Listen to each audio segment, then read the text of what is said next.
Cancel cancel আর cancel. ভারতের প্রধানমন্ত্রীর একটা ছবি পোস্ট আর মালদ্বীপের কোটি কোটি টাকার লস। আসলে 4 জানুয়ারি 2023-এ প্রধানমন্ত্রী নিজের টুইটার অ্যাকাউন্টে লাক্ষাদ্বীপের কিছু ছবি আপলোড করেন আর সমস্ত ভারতীয়দেরকে এই লাক্ষাদ্বীপে ঘুরতে আসার আমন্ত্রণ জানায়, আর এটা খুবই ভাইরাল হয়। लक्षद्वीप की सुंदरता को शब्दों में समेटना बहुत मुश्किल है। उनसे मेरा आग्रह है कि वो पहले लक्षद्वीप आकर जरूर देखें। কিন্তু মালদ্বীপের সরকারের মধ্যে থাকা কিছু রাজনৈতিক নেতা প্রধানমন্ত্রীর এই পোস্টে এমন কিছু কথা লেখেন যার থেকে এই পুরো ঘটনা শুরু হয়।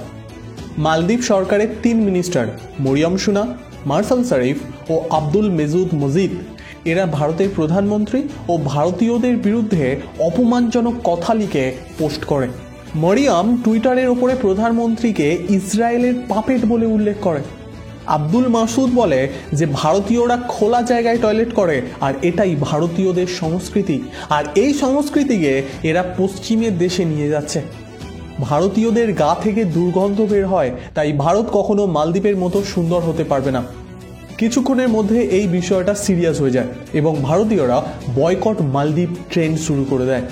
এর সাথে সাথে সেলিব্রিটিরা অক্ষয় কুমার, কঙ্গনা রানাবত, সালমান খান, সচিন তেন্ডুলকর, শ্রদ্ধা কাপুর, জন আব্রাহাম সবাই মিলে মালদ্বীপের বিরুদ্ধে কথা বলে এবং লাক্ষাদ্বীপকে প্রমোট করে।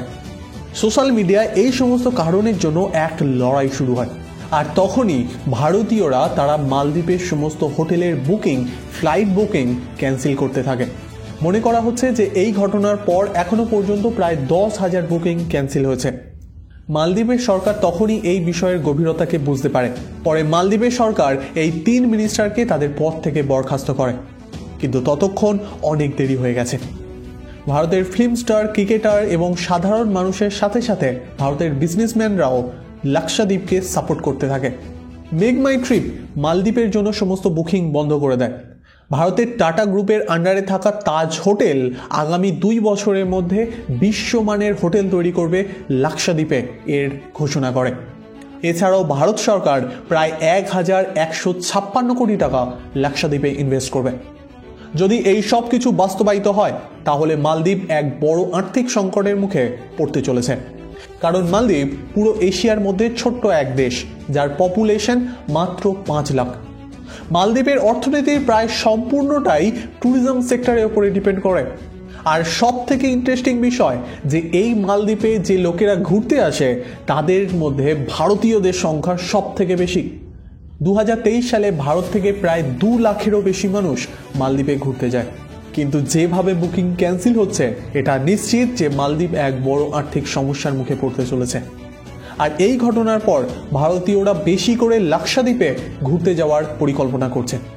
লাক্ষাদ্বীপও মালদ্বীপের মতোই খুব সুন্দর, শুধু দরকার রয়েছে ট্যুরিজম ইনফ্রাস্ট্রাকচার তৈরি করার। আপনি কি মনে করেন লাক্ষাদ্বীপ কি পারবে মালদ্বীপকে হারাতে? নিচে কমেন্ট করে অবশ্যই জানাবেন।